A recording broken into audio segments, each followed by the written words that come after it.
Welcome to a special edition of the BioCentury This Week podcast. I'm Jeff Cranmer, Executive Editor here at BioCentury, and today we are once again turning our focus to Europe, in particular, the Belgian biopharma ecosystem on the eve of BioCentury and EBD's 25th BioEquity Europe Conference.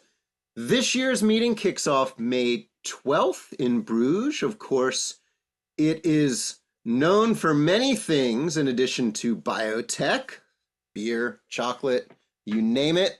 So we've got a few special guests to help us set the stage for the event. We have Henk Joos, who returns to the podcast after a couple of year hiatus. He is an investment specialist with Medvia. We have McKinsey's Zurich-based partner, Alexandra Zemp, and we have Claire Macht, Portfolio Director of Europe at EBD Group. And from the BioCentury side, we're joined by BioCentury co-founder, president, and CEO David Flores, editor-in-chief Simone Fishburn, as well as the man behind the curtain of all BioCentury's conferences, Josh Berlin. I'd like to jump right in here and bring in Simone to tell us a little bit about the themes of this year's event. Simone, I know you've been thinking bioequity all the time lately. Tell us what you got. Thanks, Jeff. It is really a pleasure to do this. 25 years, gosh, that's a long time. And what I'm going to talk about in a minute for the theme, Dave can tell me afterwards, has this theme always been the case? So what we're really talking about this year, because Jeff says that I've been thinking a lot or exclusively about bioequity. Unfortunately, today, that is not the case. We are drinking from the fire hose in terms of news, things changing, the way the world and the biotech ecosystem globally is changing. So the theme for this year is biotech's complex moment. What's next for Europe? And in how long have I been here, Dave? Like 12 years, 13? I don't know. It's a little while, decade plus. It feels like this moment is more complex. And, just to put a little bit of background to that or color behind that, the rise of innovation from China, the rise of China as a source previously of capital, but now also of actual innovation that is being tapped globally is really significant. And we've seen a lot of East-West deals. And so one thing that we will be digging into in the scene setter, which is my pleasure to moderate a session on that, will be what's Europe's footprint. Is Europe actually is it taking advantage of this moment in terms of finding this new source of innovation? And to what degree is that part of Europe's ability to address this moment?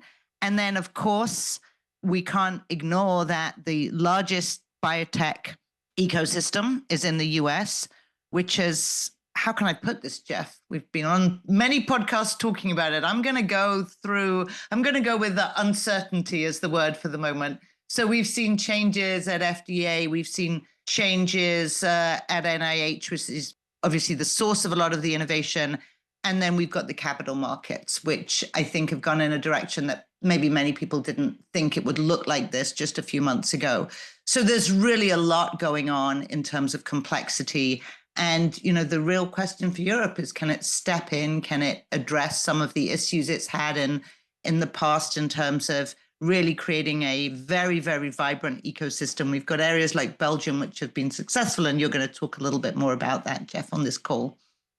Yeah, before we jump into that with Henk, you did raise the point, Dave, was this always the theme? So I'm curious, David, back in the day, were the themes similar? Oh, this is actually going to be quite fun because we're putting together, after Simone's session, we're having what we're calling a founders session. And it's a little bit like John Belushi running around saying we're putting the band back together. And so this is on the opening evening. And so I think what we're going to point out to everyone related to the theme's always the same. One of the points is we founded with EBD, we founded bioequity based on the realization that we all had that Europe at the time in the late 90s was creating too many biotech companies without ever having given any thought to how to fund them. And so you could see a cash crunch coming.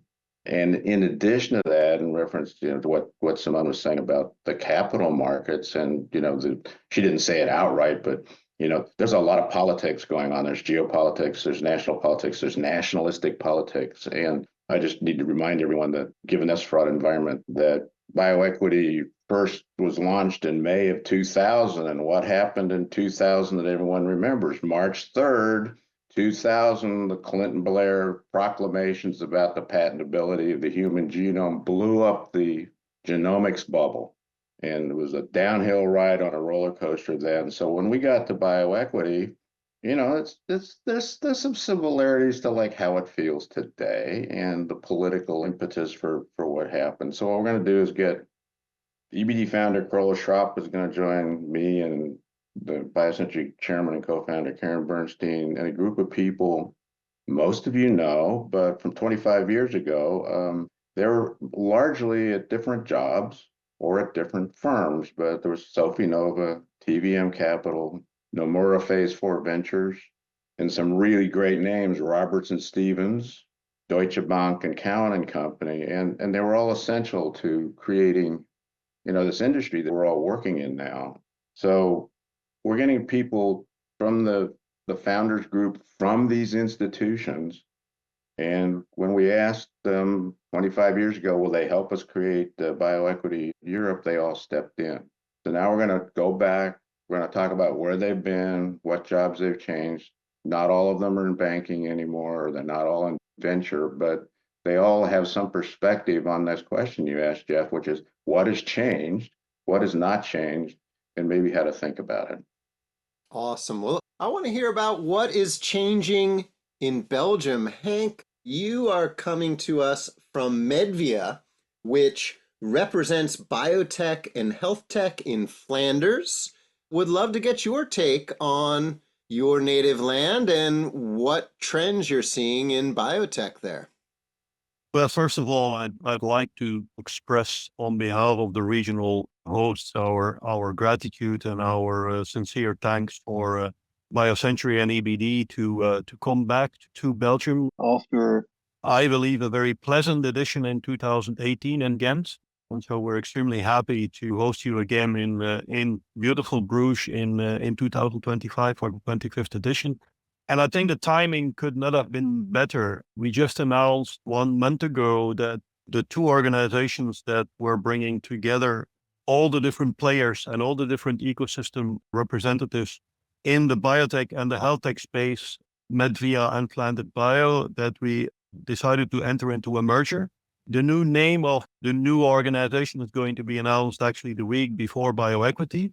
And it's quite interesting to see that a small country like Belgium, we will effectively represent more than 500 companies and organizations just coming from Flanders to represent the ecosystem that we're in.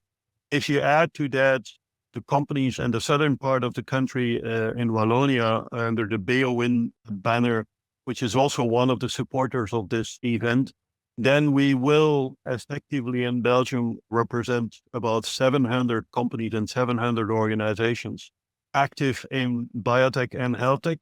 And we are probably becoming in Belgium one of the few places in Europe where we start to move very strongly ahead. And we have a long tradition in biotech, but we're also starting to move strongly ahead in health tech. And this is one of the things that we start to notice. And actually the regional host panel that we have scheduled for the Tuesday afternoon is going to go into the question, with everything happening in these two worlds, in which are today still different worlds, the biotech and health tech, do we need to start to think in a different way about funding? And do we need to start to think in a different way about how funds could be structured out into the future? Can we continue to have pure biotech funds, pure medtech funds, pure digital health funds? Or do we need to start to think more in an integrated way, like a lot of the big US funds are thinking, and like a lot of the big Asia-based funds are thinking? And of course, there's some, Dave, you already alluded to Sofinova, which is already to some extent doing that. EQT is doing that. Gilde is doing that to some extent. we still see that these are somewhat separate worlds. And so the discussion we're going to have on Tuesday afternoon is, do we need to start to break out of these silos, and do we need to start to think much more holistically when we go out into the future? And that's probably something where Belgium can play a pivotal role also in Europe, given the fact that we are one of the leaders in both of these domains. Excellent. Thanks for that snapshot there, Henk. I'd like to bring in Alexandra now from McKinsey. McKinsey, of course, longtime BioCentury partner on many of our conferences, from East West in Singapore, next year Korea, to the annual Shanghai Summit, the China Healthcare Summit, and of course our newest conferences, BioCentury Grand Rounds. Alexandra, welcome back to the podcast. Tell me, what trends are you following? I know you're working on the McKinsey report, which will be presented at BioEquity. What's getting you excited in European biotech these days? Thank you, Jeff. And first of all, very much looking forward to see many friends and colleagues back at BioEquity. And what I thought is I give you a quick summary of what to expect in our report, what trends we are seeing, and what's happening. In a nutshell, I would say, and that's building pretty much on what Simone was saying, is I think probably the current global landscape is somehow testing the resilience of the biotech industry, like we have not seen it before.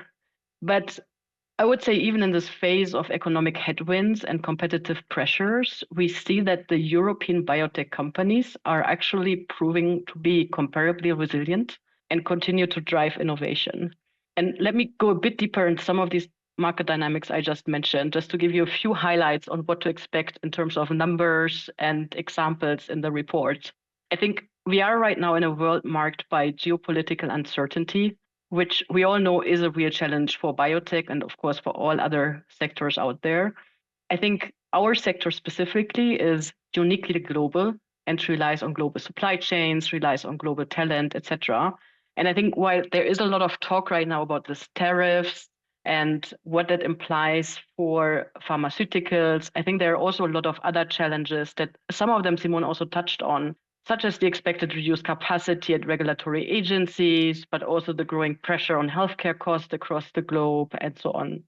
Now, in all these challenges, I think on a positive note, we also see that the industry pipeline is continuing to expand across modalities, across TAs. So I would just say the race for innovation continues. And yet, I would also say it's a race, right? So while the race also comes with intensifying competition, what I'm excited about, if I'm looking at what is upcoming and the trends I'm seeing, is like, number one, I think you can really see now that Asia's innovation engine is creating global value for patients. I think we need to see whether this momentum can be sustained, but I think it really opens up unique partnership opportunities for European biotechs in the East-West spirit. I think similarly, the technological advancements that we see hold enormous potential as we look ahead. And coming back to what I mentioned earlier, that European biotech stand out and linked to the 25-year bioequity theme, I think there are a couple of few interesting nuggets, right? I don't know whether you know that the first approved gene therapy in the Western world was actually done by a European biotech and actually was approved in Europe. I also don't know whether you know that actually the most valued oncology product right now was actually originally developed and invented in Europe. So I think there's a lot of exciting innovation coming for Europe. And I think even if we look ahead and look at where the industry is right now, I think there is much more to come. If you just take the last 2 years, there were more than 20 NME approvals that were actually originated by European biotech. And while I'm talking with all this excitement, Jeff, right, I think, of course, also being very conscious that the funding landscape is tricky, right? We see that there's limited IPOs, slow deal making, private funding being concentrated. Yet what we also see is that on the European VC side, if you compare now towards 2019, there's actually more private money now in the system, 1.5 times what we had pre-pandemic. So yes, it's more concentrated, it's not easy, and there are questions regarding new company formation, but there are also positive signs. So I would just say stay tuned. We're going to go much deeper in a lot of these trends during our presentation and then in the report that we shared BioEquity. Excellent. I can't wait for that because, yeah, I have been seeing these huge funds come out of a few of the VCs. A lot of VCs very active, sort of the staple names, but you raise an awesome point there. Now, one of the cool things about going to BioEquity is that you get this report early on an exclusive basis. So you get a little bit of a jump on McKinsey's take. That's no small thing. Now, I'd like to bring Claire into the conversation and get into a little of the nitty-gritty of the conference, and then we're going to open it up and just talk about some of the sessions we're really excited about. Claire, what's the outlook for partnering at the meeting, and what can folks attending expect? Well, Jeff, thanks for having me. It's always a pleasure to be here. And like Alexandra and Henk, looking forward to seeing everyone in Bruges in a couple of weeks. On the partnering side, we're looking at double-digit growth across all metrics that we track.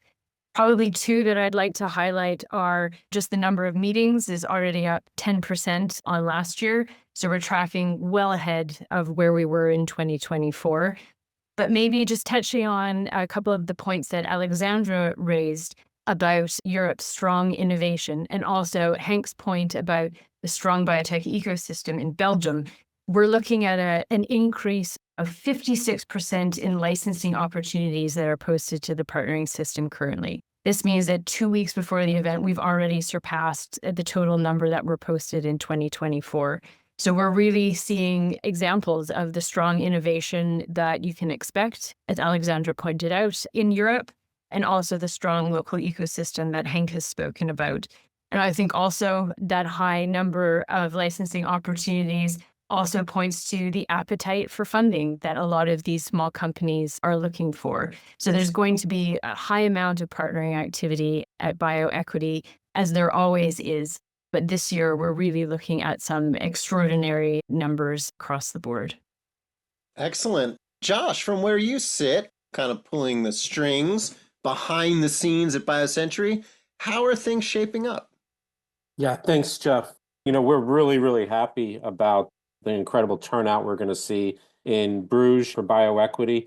And I think what I'm most looking forward to is the networking. That's always a favorite part of BioEquity for me. We have well over 300 VCs attending, 250 biotech CEOs attending, quite a few pharma BD&L leaders this year attending as well, and a good dose of folks coming over from both the US and Asia. I think, part of the theme that Simone mentioned at the beginning, we're going to talk about that, and we'll have folks in the audience who can talk about some of these themes that we're seeing in the industry in terms of sourcing innovation from Asia, the NewCo model, and what that means for European biotech and European and Western investors as well. So it's going to be a really good discussion, and I'm looking forward to seeing people in Belgium.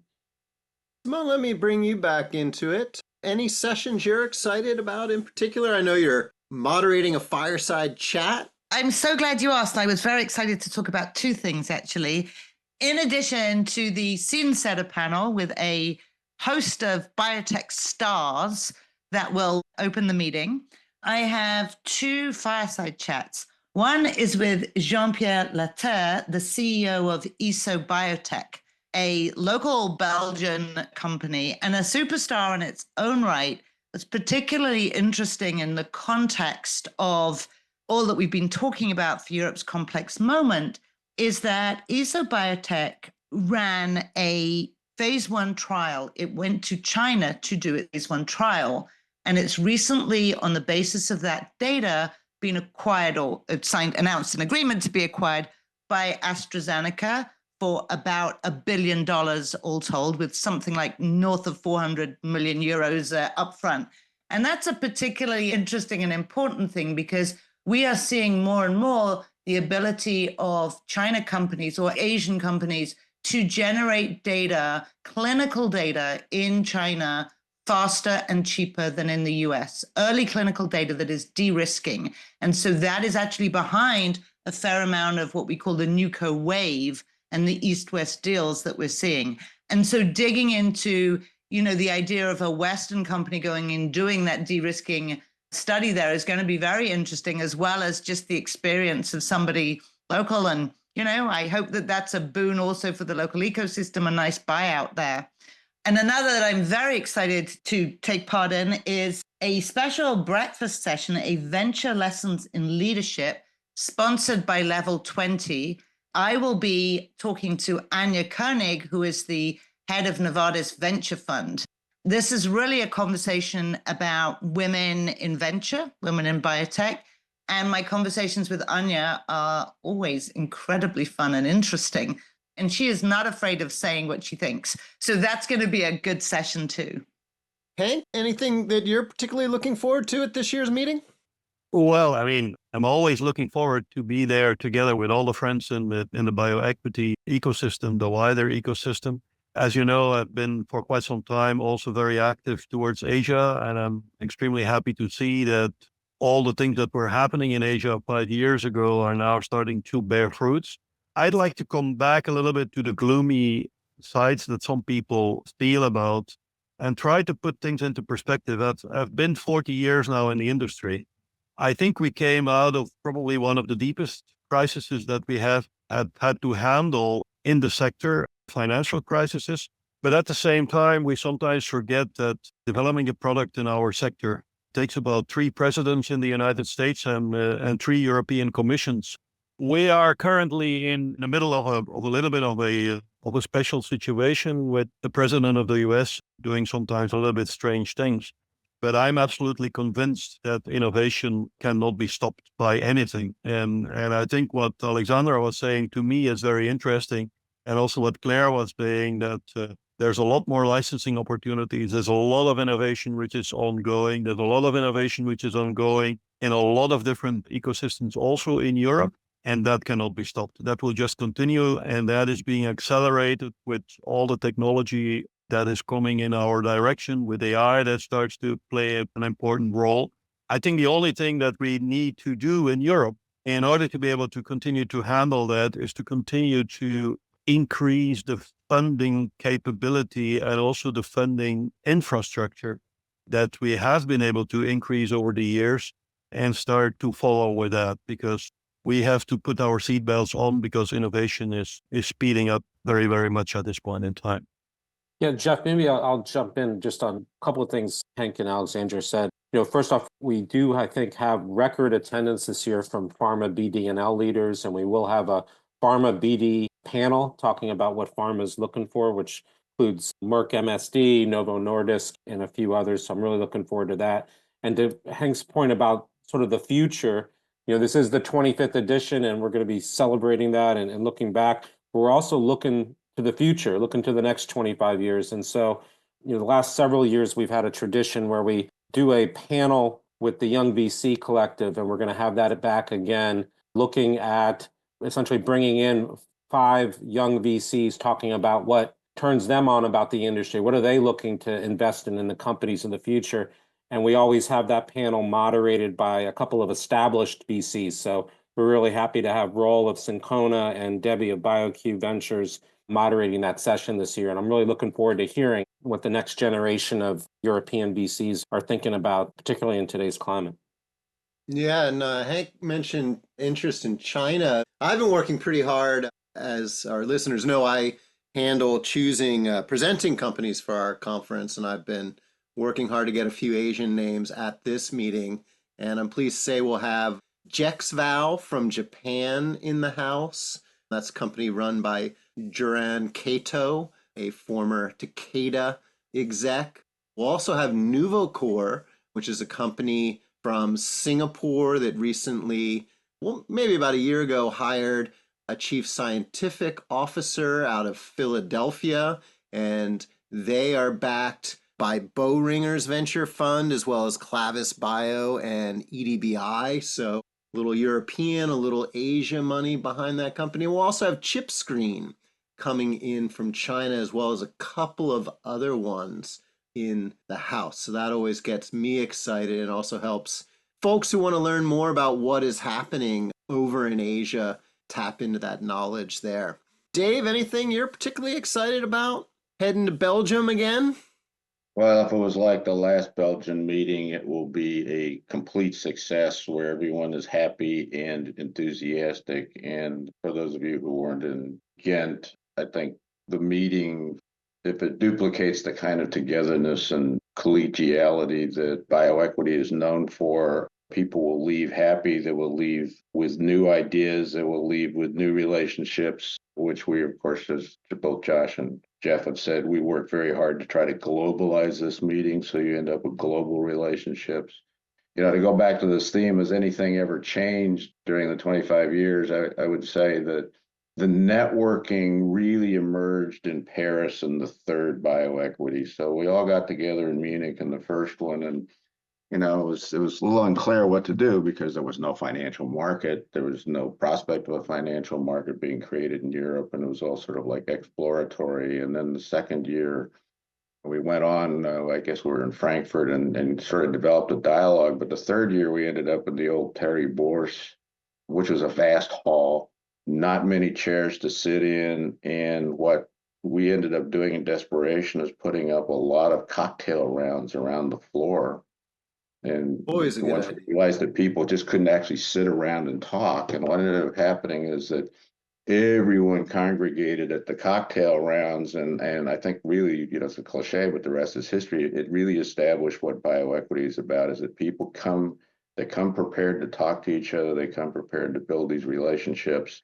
And, in terms of managing the venue, BioCentury and EBD have to sort of like sort it. So like there's all these different places where you can congregate, it's the one-on-one meetings, lots of one-on-one meetings. I don't know how many, we measure them in 4 figures, right? Those are the planned ones. But then there's all the networking goes on in the hallways, plus the plenaries. We have to sort of organize it so every venue is busy.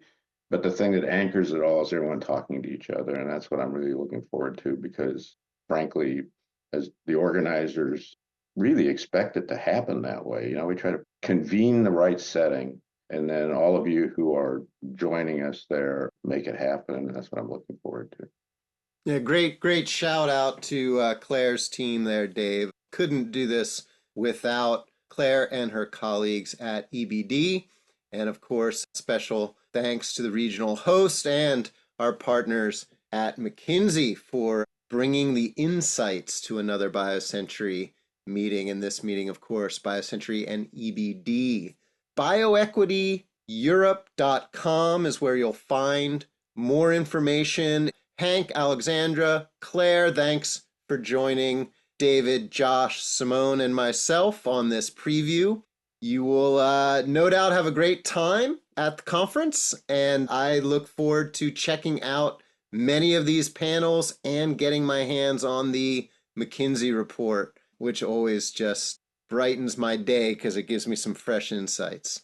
Alrighty, we will be back on Monday with the regular session of BioCentury This Week with Simone and, of course, Steve Usden, our man in Washington, to tell you about all of the intrigue that is happening in the Trump 2.0 organization, and we'll have a little more on AACR for you.